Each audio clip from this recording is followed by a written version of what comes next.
देखिए, पिछले 2 महीने में देश की सबसे बड़ी अदालत सुप्रीम कोर्ट बार बार पूछ रही थी कि डीडीए ने किसके आदेश पे गैर कानूनी ढंग से 1100 पेड़ काटे। अफसरों द्वारा इस बात को छुपाया जा रहा था, डीडीए के अफसरों द्वारा छुपाया जा रहा था।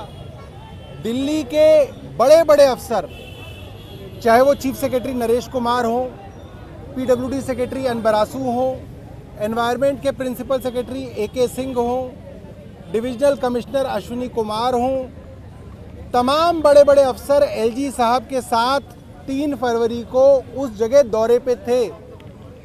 उसके बावजूद किसी ने सुप्रीम कोर्ट में ये बात नहीं बताई कि एलजी साहब वहाँ पहली बात तो 3 फरवरी को गए थे और वहाँ पे पेड़ों को काटने के आदेश एलजी साहब द्वारा दिए गए।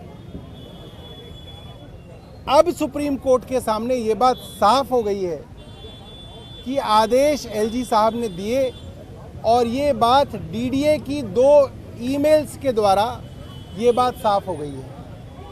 एक और बड़ा षड्यंत्र सबके सामने खुल के आ गया है कि जिस तरीके से उस सड़क की अलाइनमेंट चुनी गई, उन सड़कों को चौड़ा करने के लिए आप फार्म हाउस की ज़मीनें भी ले सकते थे। हर फार्म हाउस की करीब 5-10% ज़मीन ले लेते तो वो सड़क चौड़ी हो सकती थी, मगर वो ना करके फार्म हाउस वालों को फ़ायदा पहुंचाने के उद्देश्य से जंगल के यानी कि रिज के पेड़ों को काटा गया और फार्म हाउस वाले लोगों को फ़ायदा पहुंचाया गया। ये बात भी बिल्कुल साफ हो गई है। यूटीपैक की डिज़ाइन आज भी यूटीपैक की वेबसाइट पे पड़ी हुई है, उस पे देख सकते हैं कि इसके अंदर भारी गड़बड़ी की गई है। ठीक है सर, एक चिट्ठी लिखा है और कहा कि जानबूझ के वो खाना नहीं खा रहे हैं, दवाई नहीं ले रहे हैं। मुझे तो ये पता था एलजी साहब सीमेंट की फैक्ट्री में काम करते थे, वो डॉक्टर भी हैं, डायबिटीज़ के स्पेशलिस्ट भी हैं। ये जानकारी मुझे किसी ने दी नहीं। मैं उनका बायोडाटा कहीं देख नहीं पाया, मैंने कई जगह गूगल किया, मगर क्यों नहीं कि उन्होंने चुनाव नहीं लड़ा तो उनका कहीं पे भी एफिडेविट नहीं है जो ये बता सके कि उन्होंने जीवन में क्या किया है। यदि वे डॉक्टर हैं, डायबिटोलॉजिस्ट हैं, तो ज़रूर जो है मैं उनके पत्र को पढ़ के जो है उस पर चिंता व्यक्त करूँगा।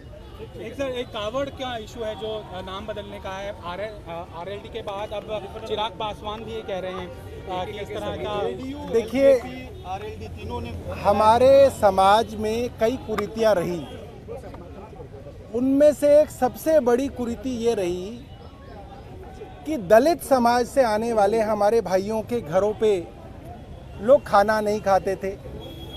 उनका हाथ छू जाए तो वो चीज़ नहीं खाते थे।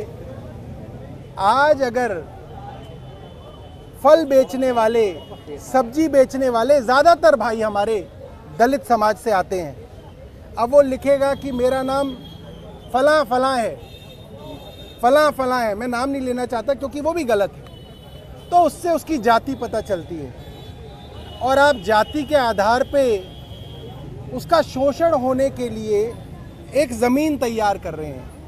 मुझे लगता है कि जिस तरीके से दलित समाज ने संविधान को बचाने के लिए भारतीय जनता पार्टी को इस बार वोट नहीं दिया, आज दलित समाज को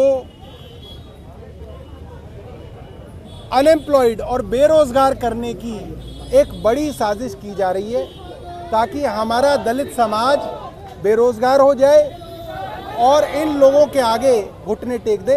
हम ये होने नहीं देंगे।